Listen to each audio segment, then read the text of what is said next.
설교는 바이블 스터디하고는 좀 다릅니다.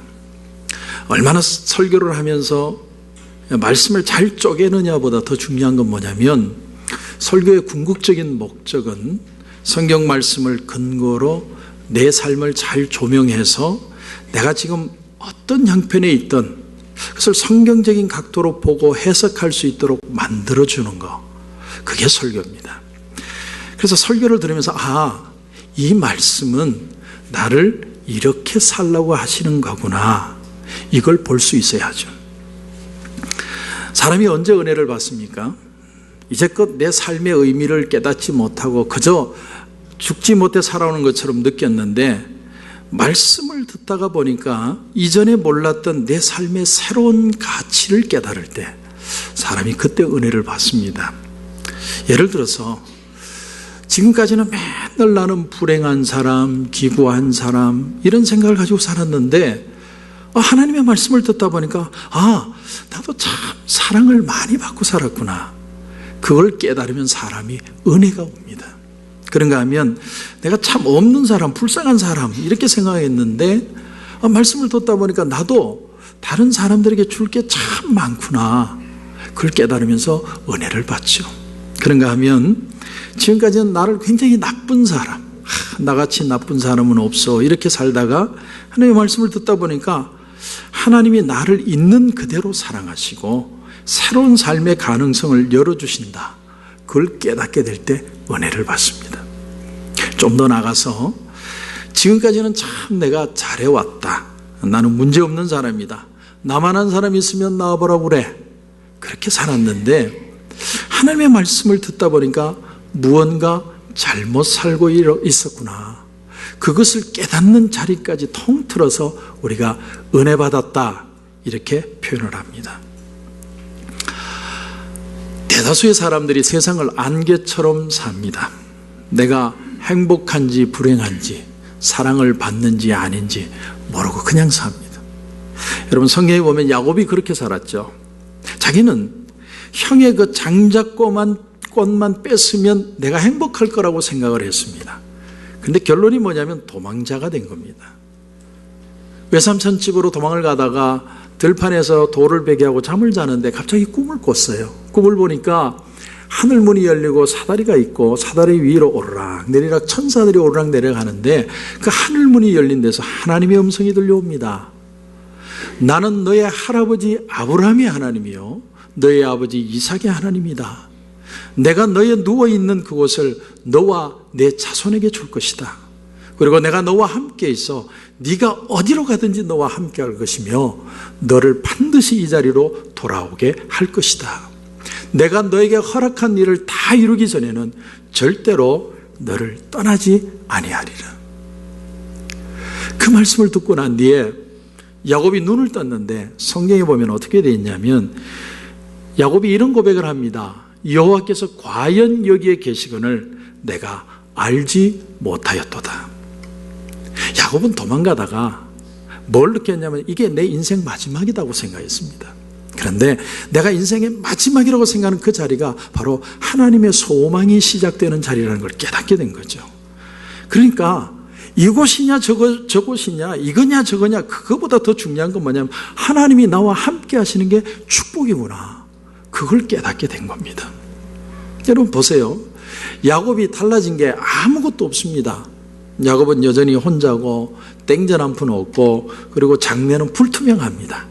그런데도 야곱이 달라져요. 왜 달라지느냐면 하나님이 나와 함께 하신다는 그 사실이 가슴에 믿어지는 순간 그거 하나로 충분한 거예요.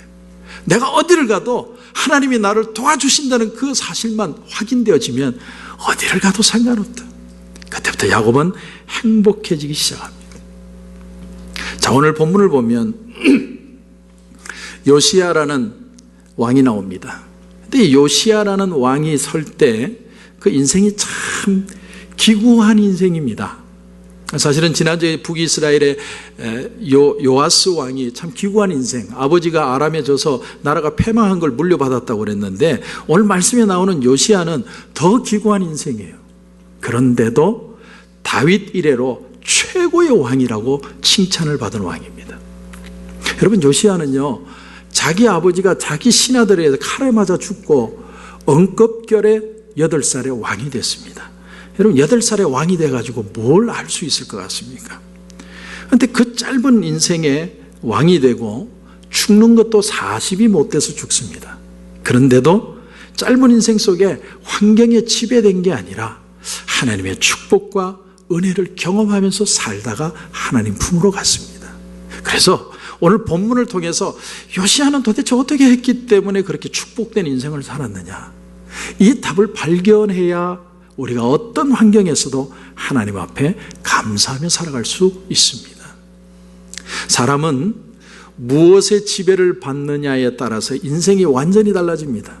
우리가 그런 말을 흔히 하죠. 이민 땅에 딱 공항에 도착했을 때 어떤 사람을 만나느냐에 따라서 그 미래가 결정된다. 그래서 세탁소를 하시는 분을 만나면 세탁소를 하실 가능성이 많고, 스시를 하는 분을 만나면 스시 할 가능성이 많고, 부동산 하는 분 만나면 부동산 에이전트가 될 가능성이 많습니다. 그런데 오늘 말씀의 2절을 보면 요시야가 8살 때 왕이 됐는데 요시야가 뭘 만났느냐가 나옵니다. 참 중요한 거죠. 뭘 보느냐, 무엇의 지배를 받느냐. 여러분 보시면 이렇게 되어 있습니다. 여호와 보시기에 정직히 행하여 그의 조상 다윗의 모든 길로 행하고. 요시야는 누굴 봤냐면 다윗을 봅니다. 자기 인생의 타겟을 다윗으로 잡습니다. 이 말씀이 여기는 없지만 역대하 34장 3절에 보면 조금 더 자세하게 나옵니다. 제가 읽어보겠습니다. 아직도 어렸을 때 곧 왕위에 있은 지 8년에 그의 조상 다윗의 하나님을 비로소 찾고 제12년에 유다와 예루살렘을 비로소 정결하게 하여 그 산당들과 아세라 목상들과 아로새긴 우상들과 부어 만든 우상들을 제거하여 버렸다. 그러니까 즉위한 지 8년이면 16살이죠. 16살 때, 그러니까 사춘기 시절에, 청소년 시절에 그는 하나님의 뜻대로 살기를 결정했다는 거죠. 그렇다면 그전에는 하나님을 모르고 살았느냐? 그게 아닙니다. 하나님을 어렴풋이 알다가 16살이 딱 되었을 때 내가 이 길로 하나님을 따라 가겠습니다. 마음에 결정했다는 거죠. 그런데 누구를 따라가느냐 하면 자기 할아버지 므낫세를 따라가기로 결정을 합니다. 여러분 자 보세요. 우리가 잘 아는 므낫세라는 사람은 굉장히 악한 왕입니다. 히스기야 왕은 기도의 왕이지만 그 아들 므낫세는 굉장히 악한 왕이라서 완전히 나라를 망가뜨린 사람이다, 이렇게 생각을 합니다. 그런데 역대하 33장에 보면 하나님이 우상 천지가 되고 나라를 엉망으로 악하게 다스리는 그 므낫세를 아수르가 쳐들어가게 해서 포로로 잡아가게 하십니다. 그런데 포로로 돼서 그 땅에 갔을 때 이 므낫세가 하나님 앞에 어떻게 하느냐 하면 성경에 보니까 크게 겸손하여 기도했다. 내가 포로로 잡혀가 보니까 하나님 앞에 얼마나 잘못 사는지를 알고 회개하고 사람이 달라져 버립니다. 하나님이 그 모습을 보시고 그 아수르에서 다시 예루살렘으로 돌아오게 하시는데, 그 후에 6년을 살았는데 그 6년 동안에 얼마나 하나님을 경외하고 하나님을 잘 섬겼는지, 그게 므낫세의 달라진 모습이죠. 그의 뒤를 이어서 아몬이 집권을 했는데 2년 만에 신하들의 시해를 당해서 죽습니다. 그리고 요시야가 8살에 올라옵니다. 우리가 생각해 보면 요시야가 누구를 봤을까? 요시야는 므낫세를 봤다는 거죠. 므낫세를 1살부터 6살까지 봐서 뭘 알겠냐마는 므낫세가 정치하는 달라진 므낫세의 모습을 보면서 아하, 할아버지처럼 사는 게 하나님 앞에 축복받는 삶이구나, 그걸 배웠다는 거예요. 자기 아버지 아몬은 악한 왕이었지만 2년 그렇게 정치하는 것으로 끝났지만 더 영향을 받은 건 할아버지를 봤다는 거예요. 그러니까 아몬 왕은 자기 아버지인 므낫세의 나쁜 정치를 받고 손자 요시야는 할아버지의 변화된 모습을 보고서 선 왕이 된 겁니다. 사랑하는 성도 여러분, 중요한 게 뭐냐면 그러므로 무엇을 보느냐가 너무너무 중요합니다. 아이들의 그 도덕성, 옳고 그름을 판단하는 나이는 언제부터 시작되느냐, 그걸 연구한 사람이 있습니다. 한 사람은 피아제라는 사람이고 한 사람은 로렌스 콜버그라는 사람입니다. 피아제라는 사람이 대여섯 살밖에 안 되는 아이들이 모여서 막 노는데 그 아이들이 놀기도 하고 싸우기도 하고 자기들끼리 뭐 작당을 해서 무언가를 결정을 하고, 그런데 그 모습을 보는데 뭘 깨달았냐면 공평성이 뭔지를 그 아이들이 깨닫더라는 거죠. 그러니까 대여섯 살이라도 공정한 원칙을 배우면 아이들이 옳고 그름을 윤리적으로 판단할 수 있다는 걸 발견한 겁니다. 그런데 그 지경을 조금 더 넓혀준 사람이 누구냐면 로렌스 콜버그라는 사람입니다. 이분은 뭘 연구를 했느냐면 그런 아이들의 도덕적인 그 판단력이 시간이 가면서 더 발전을 하는데, 어릴 때는 아이들이 어떻게 판단하냐면 상벌로 판단한다는 거예요. 그러니까 이걸 우리 오늘 말씀에 적용해 보면 요시야가 아버지는 벌받고 할아버지는 축복받는 걸 보면서 아하, 이것이 옳은 것이구나 판단할 수 있었겠다라는 사실입니다. 요시야는 6살까지 정치하는 할아버지를 보고 도전을 받고, 그 이후에 2년 잘못된 정치를 하는 아버지를 보고 벌이 무엇인지를 깨닫게 되었다고 말할 수 있다는 거죠.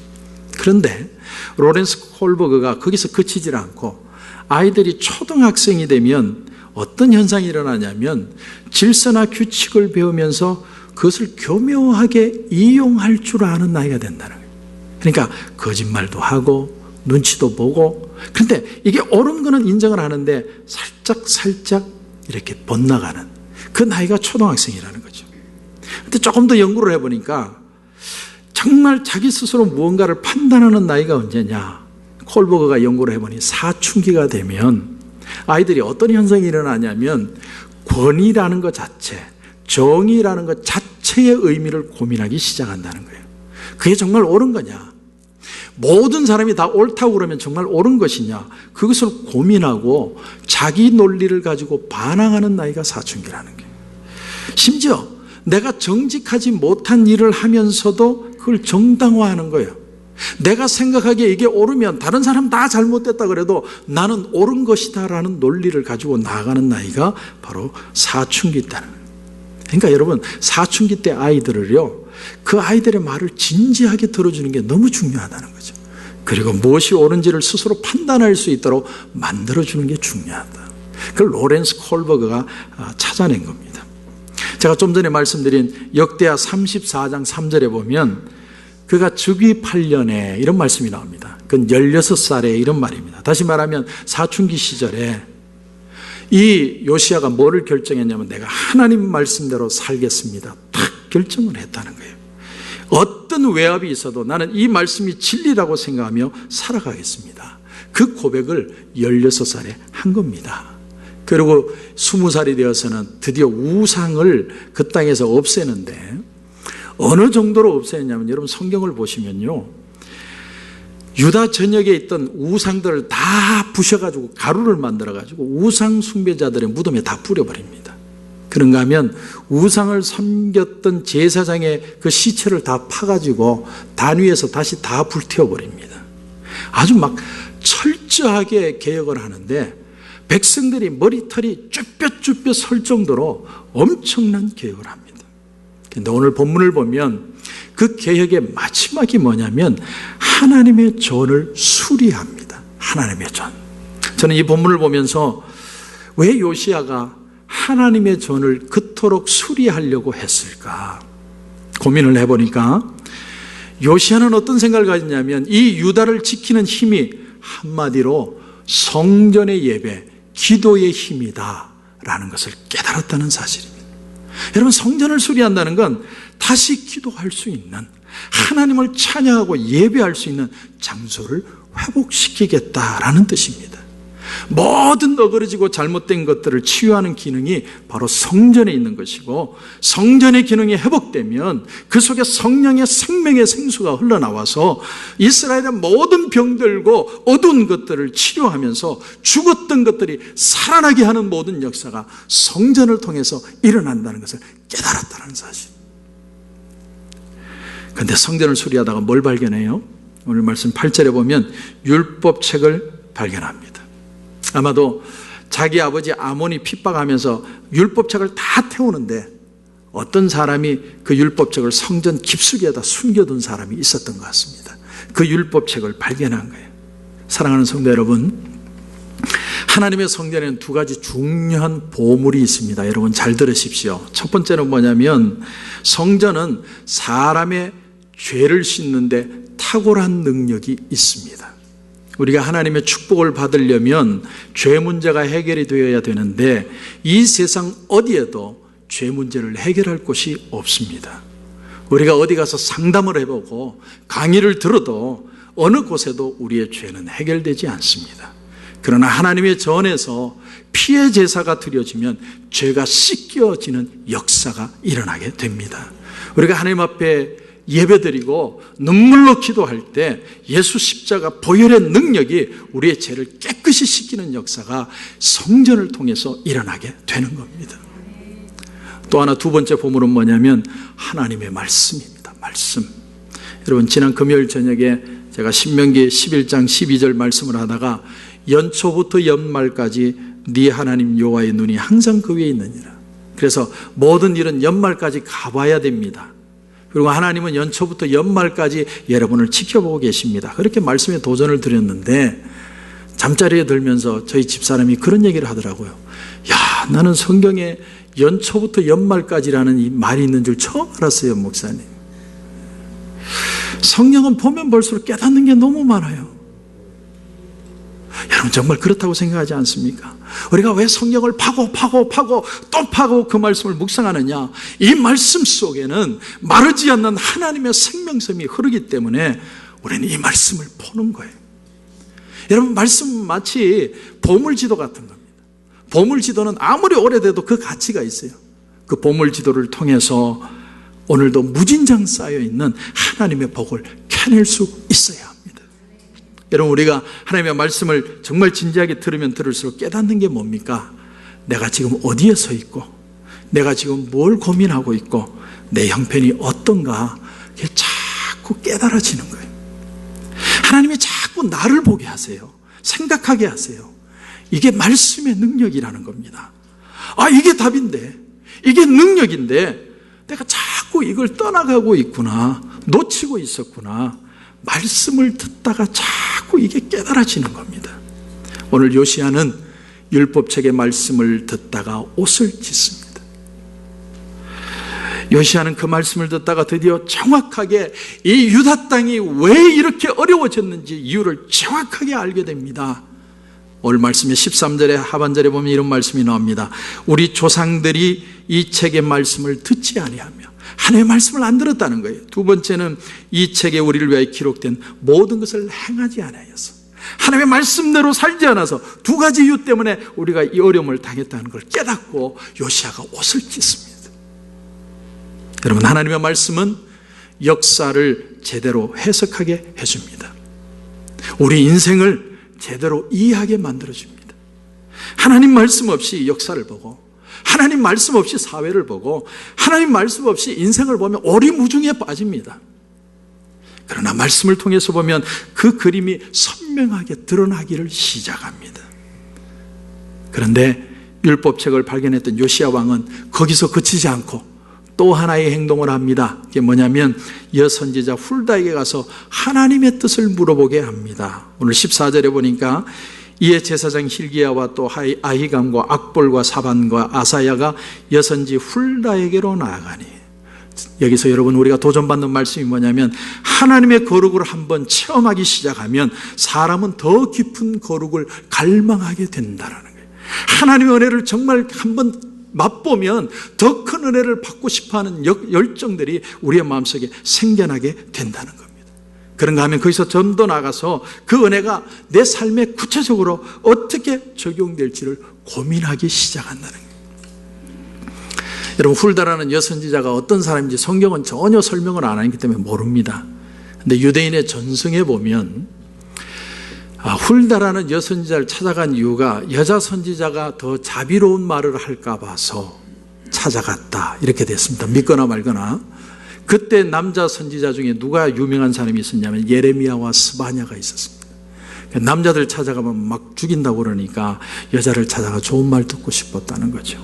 어쨌든 훌다는 하나님의 말씀에 더 갈급해하는 요시야에게 두 가지 하나님의 뜻을 정합니다. 첫 번째가 뭐냐면 왕이 들으신 말씀대로 하나님을 버리고 우상에 빠진 이 유다를 하나님이 반드시 심판하실 것이다. 두 번째는 뭐냐면 이 하나님의 심판전의 메시지를 듣고 당신이 옷을 찢고 겸손하여 하나님 앞에 눈물 흘리고 회개했기 때문에 하나님이 당신에게는 은혜를 베풀 것이다. 두 가지 말씀을 줍니다. 이 말씀을 보다가 우리가 하나 깨달아야 될 사실이 하나 있습니다. 여러분, 구약의 마지막 선지자라고 표현한 세례 요한이 복음을 전할 때 이런 말씀을 전했어요. 누가복음 3장 9절에 보면 이미 도끼가 나무 뿌리에 놓였으니 좋은 열매 맺지 아니하는 나무마다 찍혀 불에 던지우리라. 이 말씀에서 우리가 뭘 깨닫냐면 이미 하나님의 심판이 정해졌다는 거예요. 역으로 얘기하면 우리 인생은 어떤 인생이냐? 하루하루 덤으로 사는 인생이라는 거예요.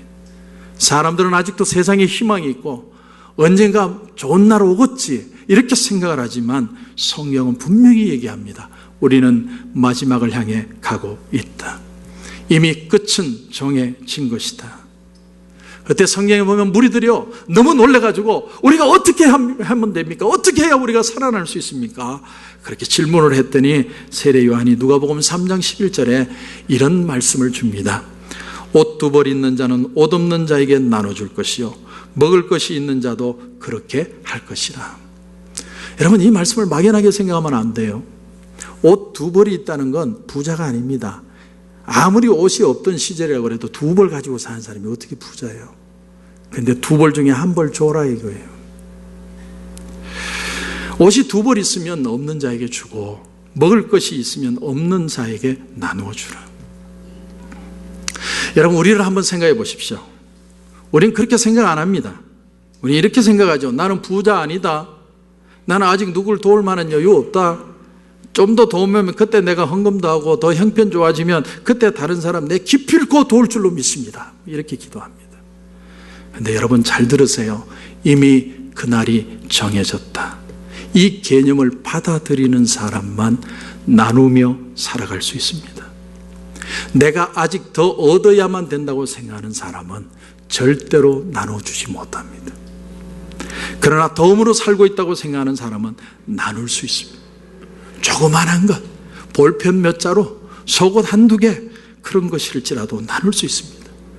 돈의 많고 적음이 문제가 아니라 회개라는 건 구체적인 행동, 나눔의 행동으로 나타나는 것이다. 여러분, 얼마나 성경이 구체적입니까? 회개는 구호가 아닙니다. 회개는 말씀대로 사는 걸 말하는 거예요. 오늘 말씀 19절에 보면 요시야가 그 말씀을 듣고 마음이 부드러워지고 겸비하였다 이렇게 표현합니다. 부드러워진다는 말을 히브리어로는 라카크라는 단어를 씁니다. 그 단어 뜻 속에는 어떤 뜻이 있냐면 참 특이하게도 두려워한다, 겁낸다 이런 뜻이 있습니다. 이걸 이 말씀에 적용해 보면 하나님을 두려워하고 겁내는 사람이 마음이 부드러워진다 이렇게 표현할 수 있어요. 또 하나 겸비라는 단어는 카나라는 단어를 씁니다. 그 단어의 뜻은 낮춘다 이런 뜻입니다. 그래서 이런 공식이 성립이 돼요. 여러분 한번 들어보십시오. 하나님을 하나님으로 두려워해야 자기를 낮출 수 있고 자기를 낮추어야 은혜가 임하게 된다. 어떤 기관에서 이런 조사를 했습니다. 여대생들을 대상으로, 아직 결혼을 안 한 여대생 대상으로 원치 않는 시어머니 스타일을 조사한 적이 있어요. 시어머니를 조사했더니 여러 가지 흥미로운 대답이 나왔는데 그 중에 하나가 뭐냐면 교회 권사님 스타일의 시어머니를 좋아하지 않는다. 이게 뭘 뜻하는 걸까요? 예. 우리가 찬양을 부를 때 내게 강 같은 평화, 내게 솜솟는 기쁨, 내게 바다 같은 사랑 넘치네 넘치네 막 그렇게 찬양을 하는데 예수를 믿어서 마음이 바다같이 넓어지는 사람이 있고 오히려 예수를 믿었기 때문에 마음이 쥐구멍보다 작아지는 사람이 있더라고요. 예수를 믿었기 때문에 더 너그러워지고 포용력 많아지고 나의 의견을 달리하는 사람을 용서하고 내 뜻을 굽히고 양보할 수 있는 게 아니라 예수를 믿었기 때문에 내 의견을 절대화하고 나와 입장을 달리하는 사람을 적으로 보고 타협할 줄 모르고 고집스럽고 자기도 자유 못하고 남도 자유 못하게 만드는 그런 사람도 있더라라는 거예요. 근데 이거는 믿음이 문제가 아니라 믿는 사람이 문제라는 거예요. 어느 누구도 성경 말씀을 읽다가 편견을 발견한 사람은 없습니다. 뭐 흑인들은 열등한 사람이구나, 여자는 성경에 보니까 열등한 거구나, 이렇게 생각하는 사람은 아무도 없습니다. 그런데 로렌스 콜버그가 발견한 것처럼 내가 생각하기에 더 중요하다고 생각하면 자기의 나쁜 행동도 정당화할 수 있는, 자기 중심으로 하나님의 말씀을 해석하는 마음을 내려놓아야 한다라는 거예요. 마틴 루터는요, 복음이 뭐냐, 은혜가 뭐냐, 사람이 믿음으로 어렵게 산다는 게 뭐냐, 한 구절을 얘기를 했는데 굉장히 유명한 말입니다. 이런 말을 했습니다. 사랑하라, 그리고 담대하게 죄를 지어라. 이건 뭐 사랑하면 죄 많이 지어도 아무 상관이 없다, 이런 말이 아니라 바리새인처럼 살지 말라는 거예요. 예수님은 독립선언문 같은 한마디를 우리에게 선포하셨습니다. 진리를 알지니 진리가 너희를 자유케 하리라. 이 말씀을 묵상해 보면 굉장히 중요한 말이 나옵니다. 여러분, 진리 자체가 우리를 자유하는 게 아니라 진리를 알아야 자유한다는 거예요. 다시 말씀드리면 우리의 편견과 우리의 아집에서 벗어나야 자유한다는 거죠. 또 하나는 뭐냐면 나만을 자유하게 하는 게 아니라 내 주변 사람도 자유하게 해야 그게 진정한 자유라는 뜻이 있습니다. 내가 그동안 불필요하게 그들을 얽매고 있던 것들을 풀어야 돼요. 그래서 나를 만나는 사람마다 기뻐하고 나를 만나는 사람이 행복하고 나하고 헤어지면 바로 또 보고 싶고 그런 사람이 되어야 자유한 사람이에요. 여러분, 성령으로 충만하는 걸 참 많이 말하는데 성령 충만하려면요, 내가 작아져야 됩니다. 내가 작아지고 예수님이 커져야 됩니다. 내 생각이 작아지고 내 목소리가 점점 작아지고 주님의 말씀이 상대적으로 커져야 바달 같은 하나님의 은혜가 내게 임하기 시작합니다. 신약성경 고린도전서 3장 16절에 보면 이런 말씀이 나옵니다. 너희가 하나님의 성전인 것과 하나님의 성령이 너희 안에 계시는 것을 알지 못하느냐. 여기에 놀라운 비밀이 있습니다. 구약의 성전이 뭘 가리키냐면 신약의 우리 자신을 가리킨다는 걸 여기서 연결시킬 수 있습니다. 놀라운 비밀입니다. 결국 요시야가 성전 청결 운동을 일으킨 건 눈에 보이는 성전을 보수한 게 아니라 나 자신을 수리하는 거라는 거예요. 내가 성전이니까 내가 부드럽고 겸비하여 낮아져서 더러운 것들을 씻어내는 역사, 깨끗이 치워버리는 역사, 그래야만 내게 하나님의 은총이 임하게 된다는 거예요. 사랑하는 성도 여러분, 우리 속에 빛이신 주님을 모심으로 자꾸 어둠이 물러나가야 됩니다. 나만의 아집, 교집을 내려놓고 하나님의 사랑이 내 속에 풍성하게 해야 됩니다. 조금 더 참아주고 조금 더 품어주고 조금 더 기다려주면 교회가 풍성하게 되게 되어 있습니다. 교회 오는 게 기다려지고 그냥 교회가 즐거우면 부흥회하라고 말하지 않아도 교회는 자연스럽게 부흥하게 되어 있습니다. 혹시 나 때문에 누군가를 자꾸 밀어내고 있지 않습니까? 나를 밀어내고 그 사람이 들어와야 돼요. 이것이 옷 2벌 가진 사람이 1벌을 나눠준다는 주님의 말씀의 뜻입니다. 이게 성전이 회복되는 역사입니다.